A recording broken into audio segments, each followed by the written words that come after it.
This is Mission Qualfon, a monthly podcast that takes you inside the workings of our company, but not just the ins and outs of business. We look at the ideas and insights that make Qualfon truly unique. As a company, we are committed to being the best and making each person's life better. Join us as we get to know and learn from people from across the organization. What's their story? What have they learned? And how do they live out Qualfon's mission? Welcome to Mission Qualfon. Good morning, good afternoon, and good evening, and welcome to the Mission Qualfon podcast. That opening is really relevant with this week's guest, Jeremy. Well, absolutely it is. We were dealing with multiple international time zones. Yes. Yes, I'm excited about all our podcasts. Our last podcast with our president and COO, Doug Kearney, I had amazing feedback on it. It was inspiring and people loved it. And it just, again, I'm so lucky that I get to do this as part of my vocation because I enjoy doing that. I love the feedback that we get when our peers tell us that they really, I don't know, it just feels good. Yeah, and I remember I said this right after we had the interview with Doug. There's a lot of businessy stuff in there, which makes sense, right? We're a business. But, you know, our intention of the podcast has always been not so much to get in the nitty-gritty about the business as much as kind of the people side. And that conversation with Doug was really both. And I like the fact that we did kind of talk about the business side of things a lot, but as it pertains to the people side. So I agree. I thought it was a great conversation. You know, the thing that I'm proud of is, and I want to be humble, but I also want to be truthful, is that what I'm proud of most, I think, about the podcast more than the consistency or the number growth or the lovely emails and messages that we receive about the podcast is it's the authenticity, right, that I think comes across. You know, I think you and I are not in PR. We're not in marketing. We are two employees that have two different job descriptions, right, that come together to produce this twice a month podcast where people genuinely speak to why they love working for this company. And I can't have a bad day when we're doing a podcast. Yeah.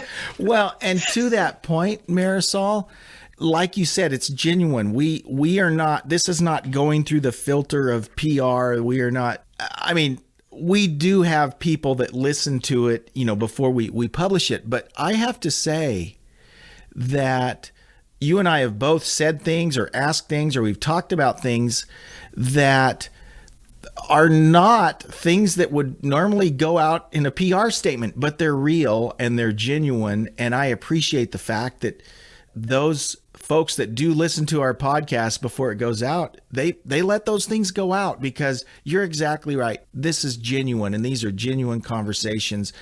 And again, not to toot our own horn, but when I listen to other corporate type podcasts, they're often so sanitized and go through this filter of marketing or whatever you want to call it, that it kind of loses the realness. So I agree that that's one of the things we have going for us on this podcast. And I'm grateful to all our guests, and I'm grateful to all the listeners. I know we have people within the BPO industry that listen to us who don't work for Qualfon. I know competitors listen to us.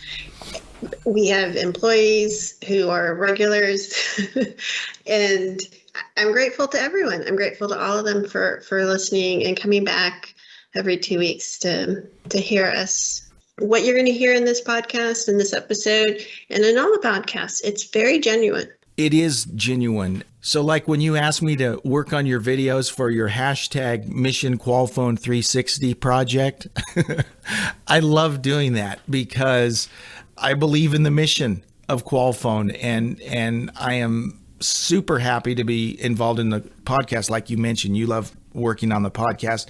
I love working on that. And that's because we're excited about Qualfon And so it's great to work on those things. And our guest today, Marisol, will just illustrate that. We're talking today with Aimee Sibul, who is our mission office manager at our site in Cebu in the Philippines. So without further ado, let's hear from Aimee. Welcome, Aimee, to the podcast. Thank you, Marisol. It's exciting to be here with you and Jeremy. We had a lot of people suggest you for the podcast from season 1. We didn't realize how quickly season 1 was going to come and go, but you have been mentioned several times to be a guest on the podcast, and we're excited to have you. I actually have met Aimee in person. Can I tell you the story of how I met her? Absolutely. I consider my department corporate. I work for Mike Morrow, and so I'm not really in a department per se. And we were at Summit, and the mission person's office was very kind to let me participate with them on some, team building exercises. And the first time I met Aimee, we were doing a team building exercise. She's at the table with me. I've never met her before. It's her. Is it Love Angels? Yes, that would be Love. Love. So that's the first time I met these two women is at this table. And all I remember is the energy that these two women, Aimee specifically and Love, brought to the table. And it was all about the just passion about Qualfon and the mission. I mean, I remember Aimee, I don't know if you remember this team building exercise, but Aimee got so passionate, she didn't stand up, but she lifted herself from the chair. She leaned over in the table. I'd never met her before.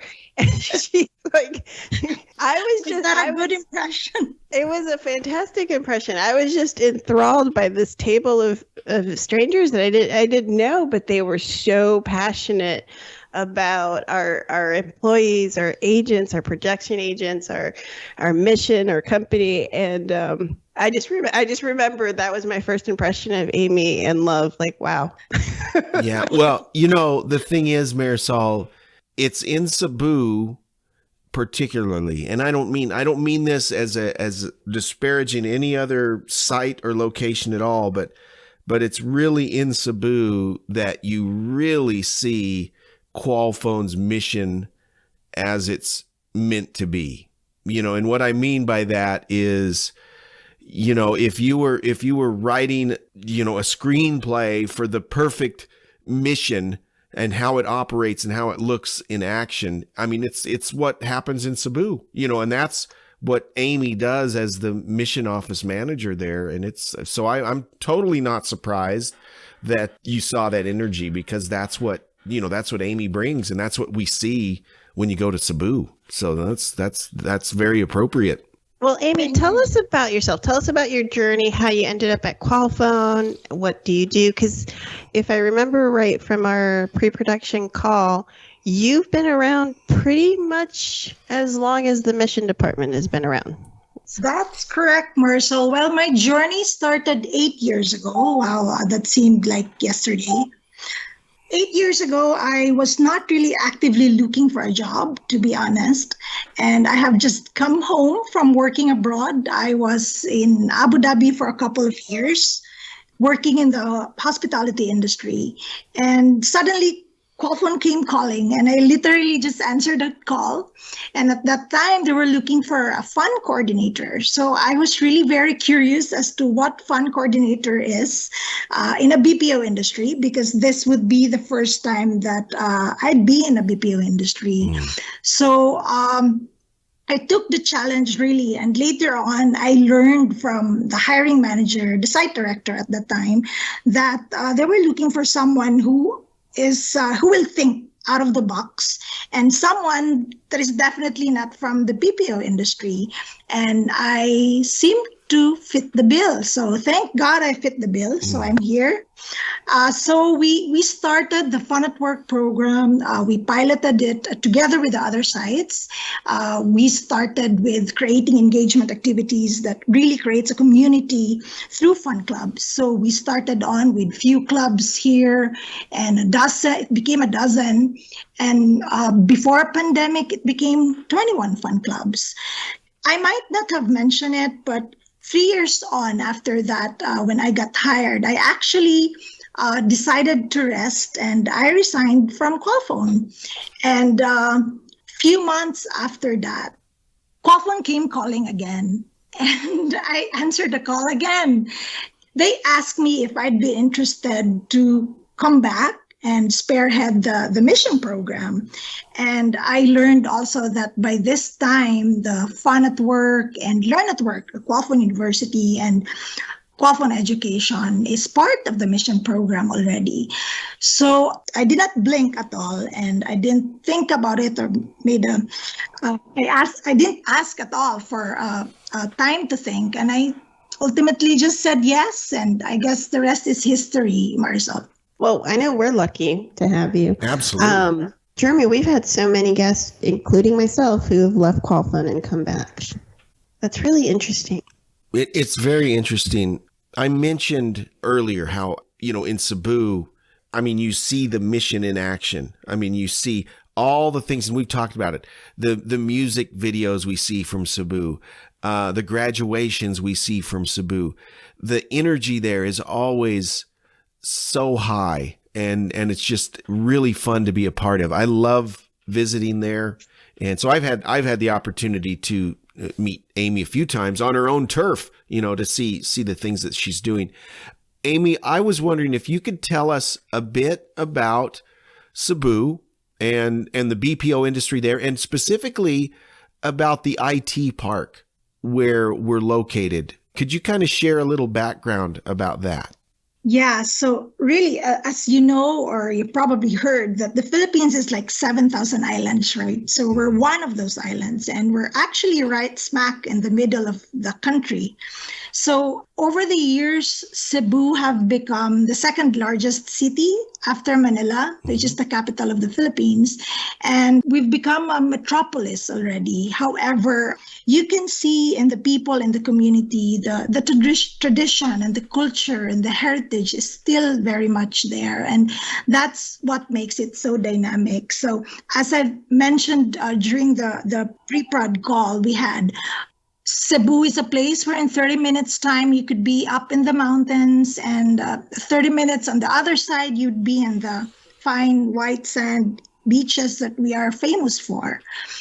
I mentioned that we are really in an IT park. It's a 27-hectare property wherein it's home to more than 100,000 employees, mostly in BPO industries. And there are probably around 100 IT companies here. And as you know, Jeremy, you've been here. Mm-hmm. This is a place where we morning the night. People here, no matter what time of the night it is, we still say good morning, Marcel. Right.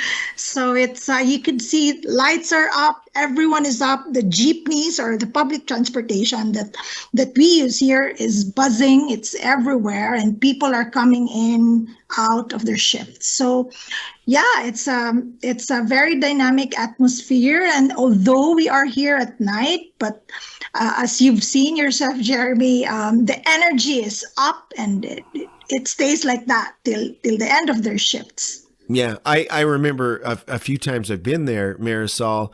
It's just funny. You go to a Starbucks and it's 3 a.m. But it's like it's the same as if it was the middle of the day. It's just this IT park is just hopping all the time. A lot of young people, and they're all working for BPO or technology companies. And it was quite impressive to see.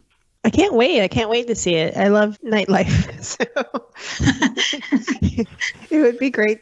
The way I've heard you guys describe it, it's sort of like, I don't want to name the company, but sort of like a big park communal outside, or am I way off? it's just busy. You hear the old cliche about, they used to say, Las Vegas, the city that never sleeps or whatever. It's just kind of that vibe, right? Because for one, when it's dark and it's 3 a.m. local time, you're not used to there being so much traffic and so many people at restaurants and all of this. But you go out for a break or to lunch. I'm doing air quotes because lunch is happening at 3 a.m. in the morning. And, the restaurants around are busy and hopping and lots of young people. And it was a fun vibe. And the reason that is that many of the companies there, well, all the companies there, they're supporting businesses worldwide in the U.S. And so they need to be working when those businesses are open in the U.S. or wherever in the world those companies are. So it's really kind of an around the clock situation there. I mean, that's with our whole team in the Philippines. I'm constantly very aware of what time it is when we're like today, right now, this morning, speaking to Aimee, the time zone difference and how gracious and wonderful they are with working on our on our time zone. So thank you, all of the Philippines, especially you, Aimee. It's early morning here, so it's late there.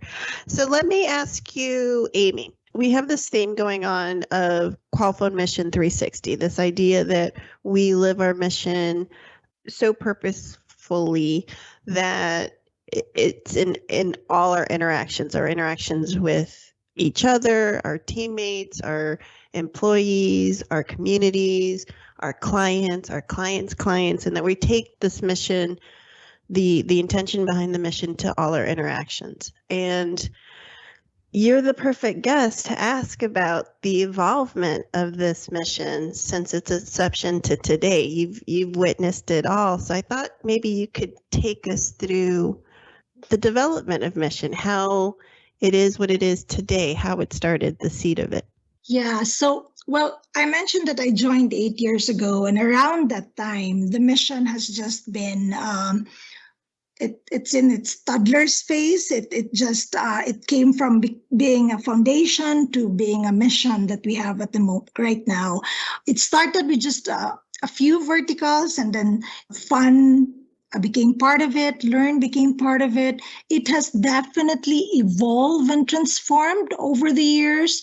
Now our learn vertical has three other verticals, programs under it. There's Qualfon Education, there's Education, there's University, and there is Rochat School of Business. And then now we have the Stairway program, and soon we'll have our full-fledged mentoring program as well.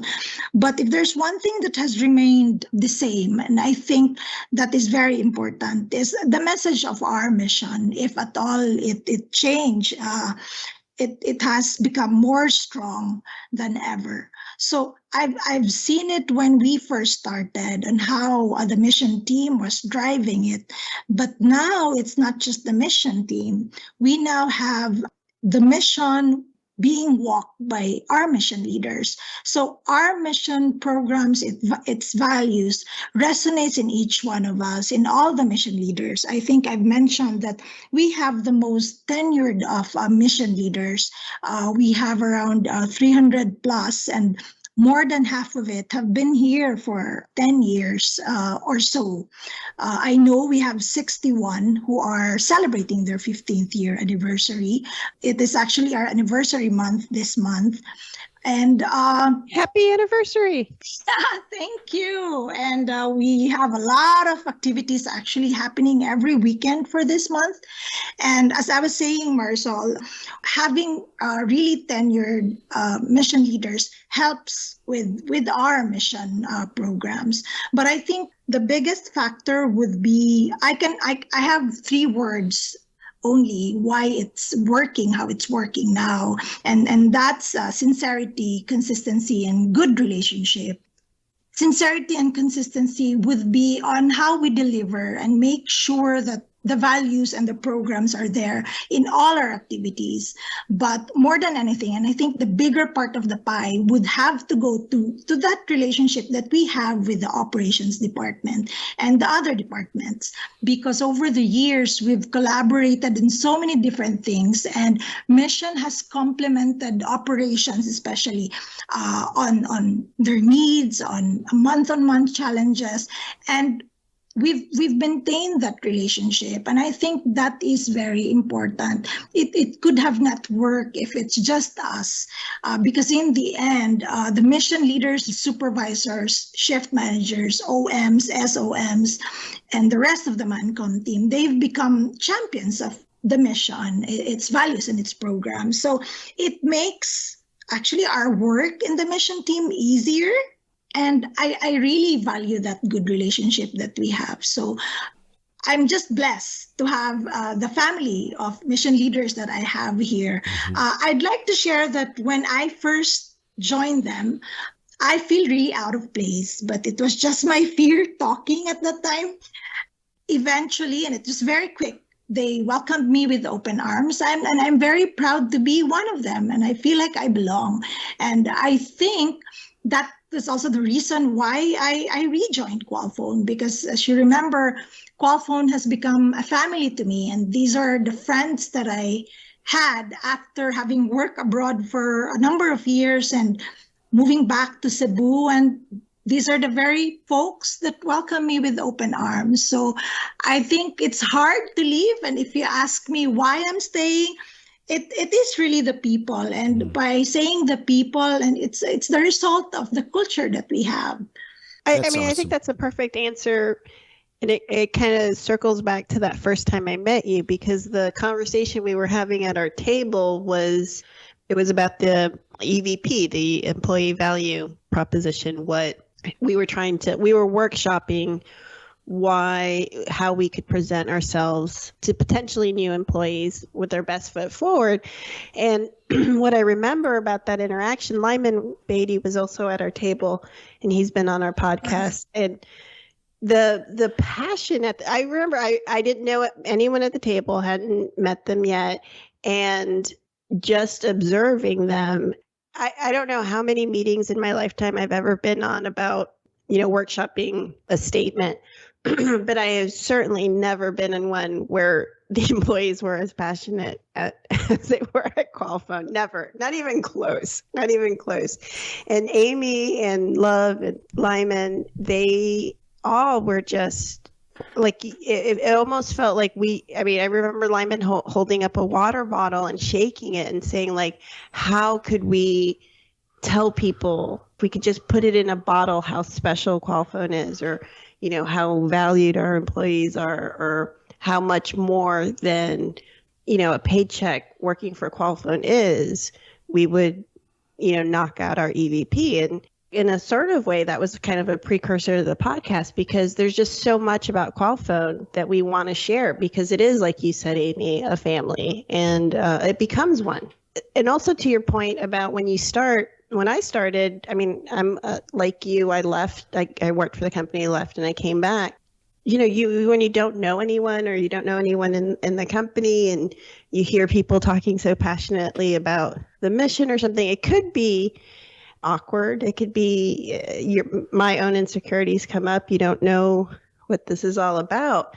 But with time, and then really just seeing people put that energy behind all their interactions, you end up kind of falling in love with the company. It's amazing, Marisol, because when I was in the hotel industry, we tried to create events, and we tried to create moments that will give them the best experience, right? But that ends right there, and then the next guest comes in and you do the same thing.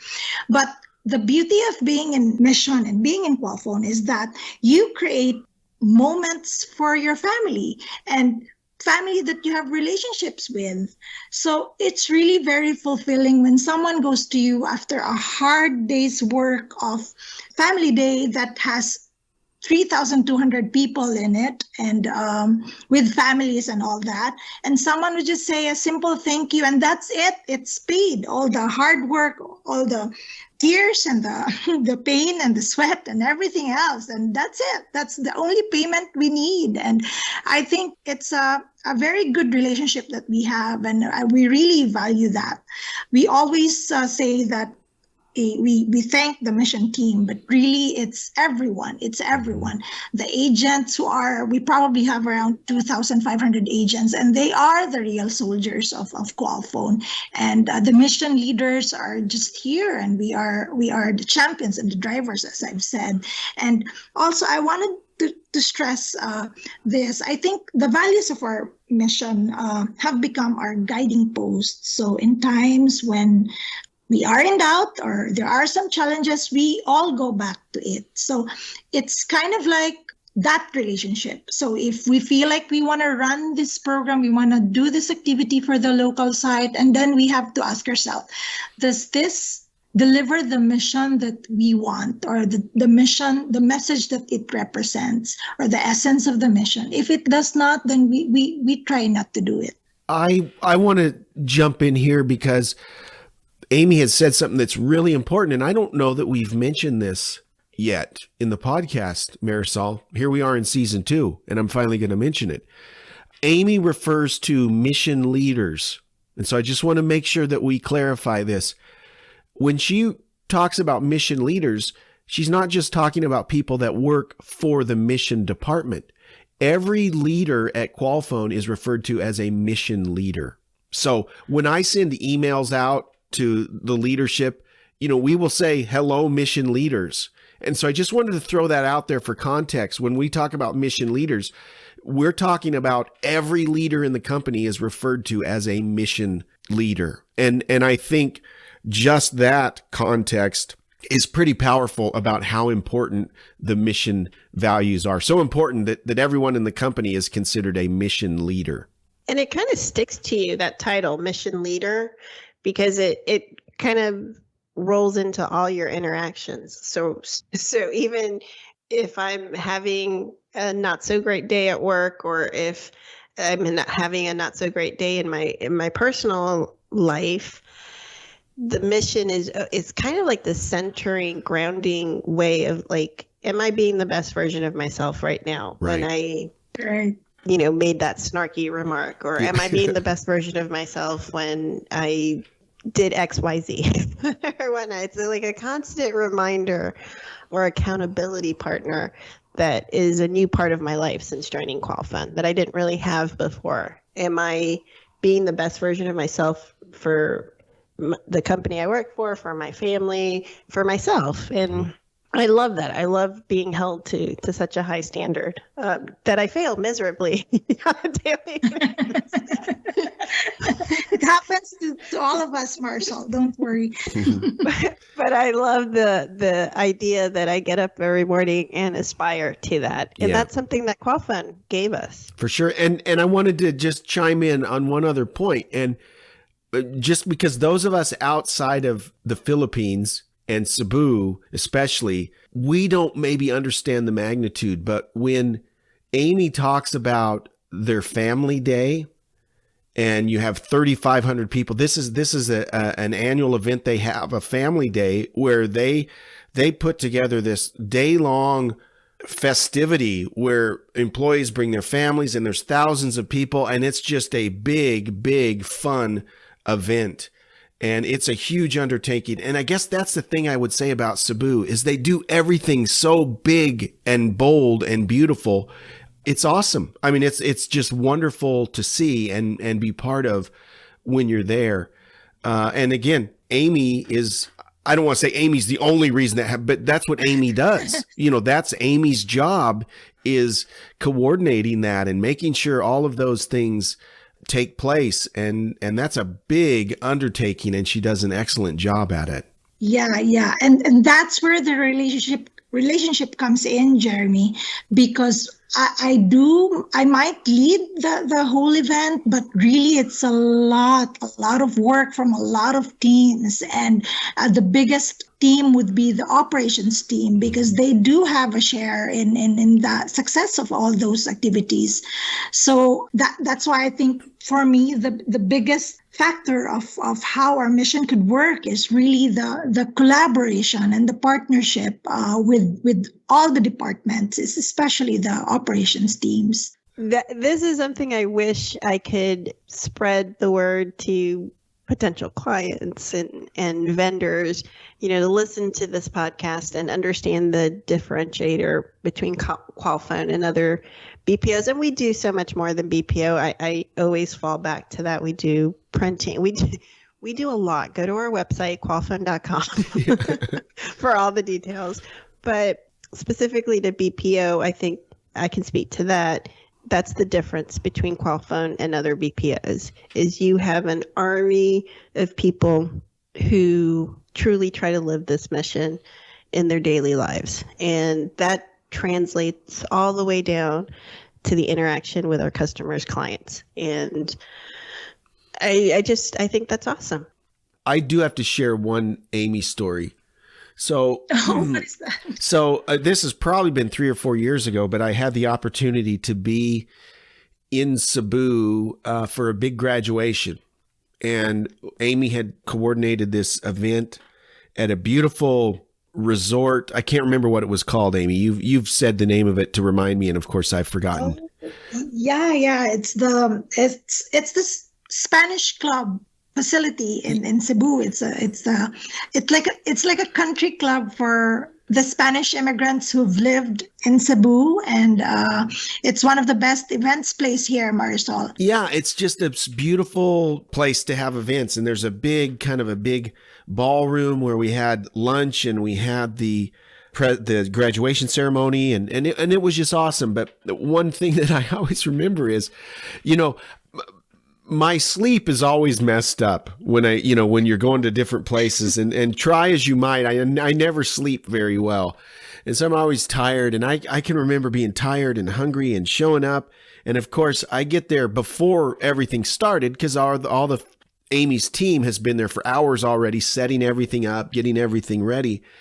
And when I got there, Aimee had, and I'm gonna mention a business here. Aimee had a bunch of food from KFC.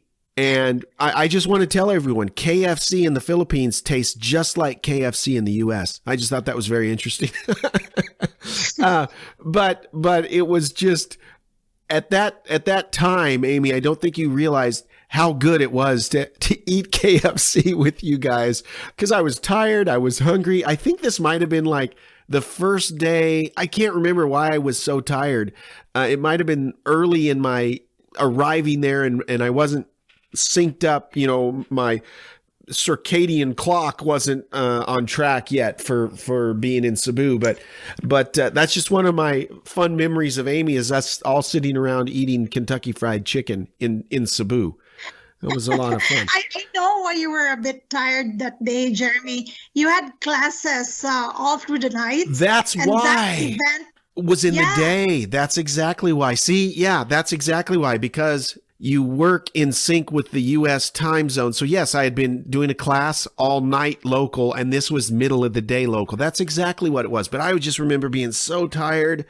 And of course, when I got there and I got the KFC and then the ceremony started, then I was all pumped up. But that's just a fun memory of us all sitting, in that quiet before all the people start arriving, when there's just about 8 or 10 people and we're all munching on our chicken.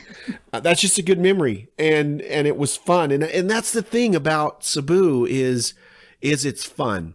And it's something about the culture there. It's almost like it's in the water, but there's just this energy and this fun that is just awesome to be a part of. Oh, thanks, Jeremy. Marcel, Jeremy has a fan base here in Cebu. I've heard about his fan base. He has. He just made, when he was here, we did this. We did a training and a workshop on our supervisors, And it was just so good. Everyone wanted to be in that class and no one would be in the floors. So, and Jeremy made really a good impression on all of them. And they all wish that he'd come back. So every time we have some challenges and this and that, we'd always think, okay, let's come up with something, training series of this and this, and we can invite Jeremy back. Well, thank you. And you know what? I'll come anytime. And, obviously with the pandemic, that has kind of put the hold on a lot of travel. But I've even told Roberto and my boss, Al, I said, hey, when do I get to go back to the Philippines? And so they know that eventually I'll get to go back. So I'm looking forward to that. Me too. I've already put in my request. Oh, you should go. We should go. We should go at the same time and we'll do the podcast from there. That would be fun. We should do the podcast live. That would be awesome. Yeah. Well, Aimee, thank you so much for everything you do, for all the energy that you bring to Qualfon, to Cebu, to the mission. It's obviously so well noted. Like I said, many people, your name came up several times to get you onto the podcast. And I appreciate you you're late, staying up super late and doing this podcast and sharing a little bit about yourself and the mission in Cebu. Thank you so much. Thank you. Thank you so much. It's an honor to be in this podcast. I think everyone would like to be in this podcast. And I hope I did justice to the kind words that you've been saying, Marcel. Thank you so much. Thanks, Jeremy. Thank you, Aimee. We'll see you soon, hopefully. Hopefully really soon. Yes. I knew she was going to be a great guest. When I tell you the story of meeting her for the first time and Love as well and Lyman and everyone at Summit was so transformative for me because I don't think this comes up in the podcast enough. I am a very cynical person. I've had life experiences to have created a very cynical person.